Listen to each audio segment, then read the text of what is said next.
गुजरात के स्थानीय निकाय चुनाव में पहली बार असदुद्दीन ओवैसी की पार्टी एआईएमआईएम ने गुजरात में दस्तक दी थी और यहीं पर पहली बार में 24 नगर सेवकों के समर्थन के साथ गोधरा में बीजेपी पहले थी। बीजेपी को हटाकर एआईएमआईएम सत्ता में आ गई है। सबसे पहले आपको गोधरा में जो अरिथमेटिक है वो समझाते हैं। कुल 44 नगर सेवक गोधरा नगर पालिका में हैं और 44 में से 23 का समर्थन चाहिए अगर आपको सत्ता में रहना है।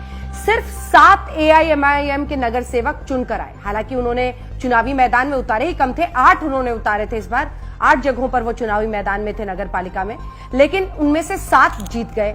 अब चाहिए आपको 23 कम से कम, तो 17 और नगर सेवकों ने उन्हें समर्थन दिया है। कुल उनका आंकड़ा पहुंच गया है 24 तक। लेकिन सबसे दिलचस्प बात इस पूरी कहानी में यह है कि जो 17 नगर सेवकों ने समर्थन दिया है उनमें से 5 हिंदू भी हैं।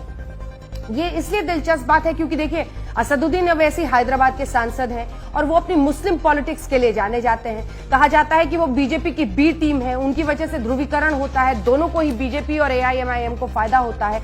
लेकिन इस बार जो नगर सेवक उन्हें समर्थन दे रहे हैं उनमें से 5 हिंदू नगर सेवक हैं। तो इससे आप अंदाजा लगा सकते हैं कि उनको न सिर्फ मुस्लिमों का बल्कि कुछ हद तक, चूंकि उन्होंने कई जगहों पर मुस्लिम दलित कॉम्बिनेशन को भी ट्राई किया है, यहां पर भी 5 हिंदू नगर सेवक हैं जो उन्हें समर्थन दे रहे हैं गोधरा में। लेकिन दिलचस्प ये भी आप देखिए कि नगर निगम के चुनाव में अहमदाबाद में पहली बार पैर रखना और वहां पर भी उनके 7 पार्षद चुनकर आए हैं। तो गुजरात की राजनीति में ये जो धीरे धीरे पतंग उड़ाने की कोशिश कर रहे हैं, चुनावी चिन्ह भी असदुद्दीन ओवैसी का पतंग ही है, तो ये जो पतंग उड़ाने के लिए वो अहमदाबाद पहुंचे, गुजरात पहुंचे हैं, उसमें गोधरा को एक बड़ी कामयाबी के तौर पर देखा जा रहा है। क्योंकि देखिए, गोधरा और गोधरा कांड के बाद जो एक लंबा इतिहास विवाद का गुजरात में रहा, वहां से लेकर आज, और बीजेपी वहां पर सत्ता में थी पहले नगर पालिका में, लेकिन उनको हटाकर अपने लिए वहां पर जगह बना पाना एक ऐसा संकेत है जिसमें कम से कम जमीनी स्तर पर, जो ग्राउंड लेवल जो आप कहते हैं स्थानीय निकाय चुनाव होते हैं,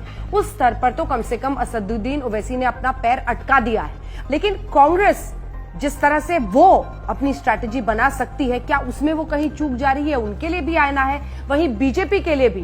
क्योंकि अभी तक देखिए, कांग्रेस हमेशा कहती थी बी टीम है असदुद्दीन ओवैसी, लेकिन असदुद्दीन ओवैसी ने बीजेपी को ही गोधरा से हटाकर नगर पालिका पर कब्जा किया है। तो गुजरात में ये आने वाले दिनों में क्या राजनीतिक बदलाव के संकेत हैं? क्या वाकई एआईएमआईएम वहां पर जाकर अपने पैर पसार पाएगी? अभी कहना जल्दबाजी होगी, लेकिन एक दस्तक तो जरूर है।